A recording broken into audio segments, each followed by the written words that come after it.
एक खास शख्सियत के साथ मुलाकात। देखिए जयदेव पटेल के साथ नंबर 1 इंडिया न्यूज पर रोजाना रात 9 बजे। नमस्कार व्यूअर्स, मैं जयदेव पटेल और आप देख रहे हैं नंबर 1 इंडिया न्यूज। आपका एक बार फिर स्वागत है एक खास शख्सियत के साथ मुलाकात प्रोग्राम में। आज हम बात करेंगे प्रधानमंत्री नरेंद्र मोदी की अध्यक्षता में कैबिनेट ने कल एक अहम फैसला लिया जिसमें कहीं कि जातीय जनगणना को मंजूरी दे दी है।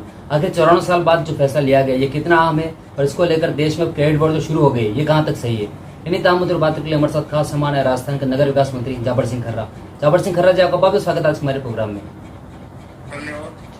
जाबर सिंह खर्रा जी, आपसे मेरा पहला सवाल है कि प्रधानमंत्री नरेंद्र मोदी की अध्यक्षता में कल कैबिनेट ने एक अहम फैसला लेते हुए जातीय जनगणना की जो है कहीं की मंजूरी दे दी है, इस पर आपकी प्रतिक्रिया? देखिए, भारत सरकार द्वारा आजादी के बाद से लेकर अब तक और आदरणीय नरेंद्र मोदी जी के प्रधानमंत्री बनने के बाद जितनी जन कल्याण की योजनाएं आम गरीब आदमी के लिए लागू की गई, उनकी समीक्षा के दौरान ये प्रश्न उठा कि अभी भी बहुत से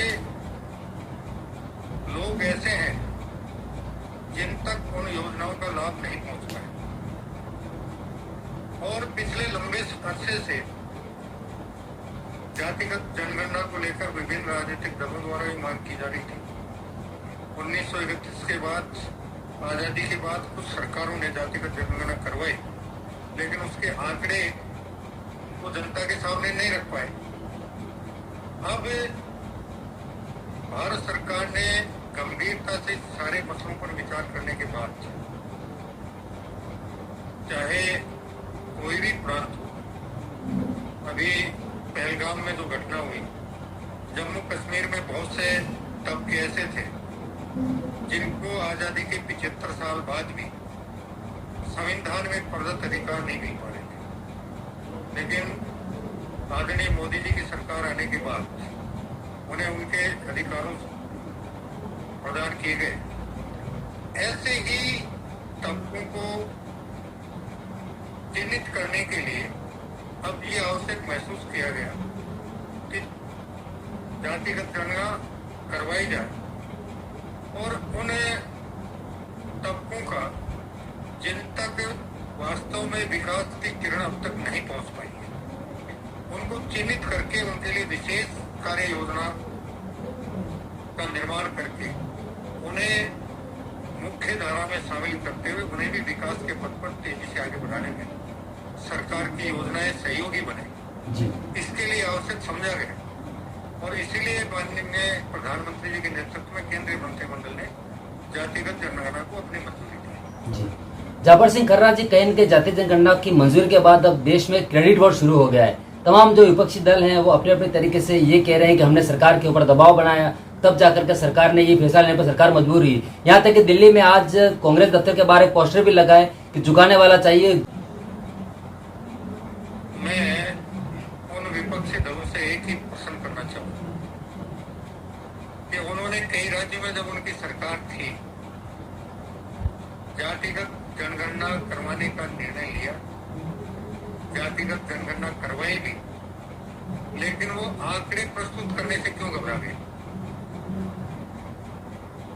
तो पहले वो अपने गिरेबान में जाके भारतीय जनता पार्टी की केंद्रीय सरकार ने माननीय नरेंद्र मोदी जी के नेतृत्व में ये जो निर्णय लिया है, जातिगत जनगणना भी होगी और जातिगत जनगणना के आंकड़े सार्वजनिक भी होंगे, इसमें कहीं कोई संशय नहीं है। हम विपक्षी दलों की तरह केवल जनगणना करवाकर आंकड़े छुपाने का काम नहीं करेंगे और देश में जिन जातियों की वास्तविक स्थिति है, वास्तविक संख्या है, वो जब पूरे देश के सामने आएगी और उनके लिए विशेष रूप से आर्थिक उत्थान के लिए कार्यक्रम निर्माण करने में, योजनाएं बनाने में ये आंकड़े महत्वपूर्ण मददगार साबित होंगे। जाबर सिंह खर्रा जी, कहीं कि जातीय जनगणना की मंजूरी के तुरंत बाद राहुल गांधी ने प्रेस कॉन्फ्रेंस करते हुए ये कह दिया कि जातीय जनगणना का ऐलान तो कर दिया लेकिन उसकी तारीख अभी तक डिक्लेयर नहीं किया। तारीख कब डिसाइड करेंगे आप लोग? तारीख जैसा सभी को पता है कि 2025 में जनगणना शुरू होनी है जून के बाद। 30 जून के बाद कभी भी पूरे राष्ट्र में जनगणना का काम शुरू होगा। बीच में कोविड काल की वजह से 2021 में जनगणना नहीं हो पाई थी।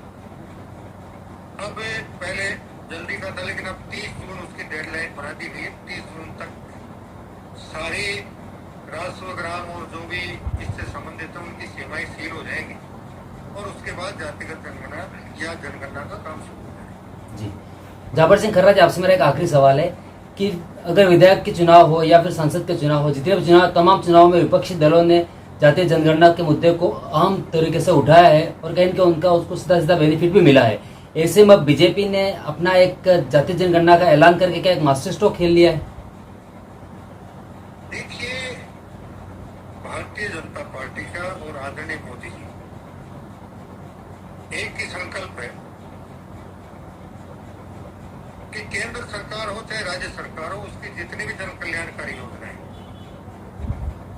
उसका लाभ समाज के उस अंतिम व्यक्ति तक भी पहुंचे जिसको आजादी के 75 साल में सरकार की किसी भी जन कल्याणकारी योजना का लाभ नहीं मिला। इस जनगणना के माध्यम से उनका चिन्हीकरण होगा और उनको जन कल्याणकारी योजनाओं का लाभ दिलाने में ये जनगणना के आंकड़े महत्वपूर्ण भूमिका अदा करेंगे।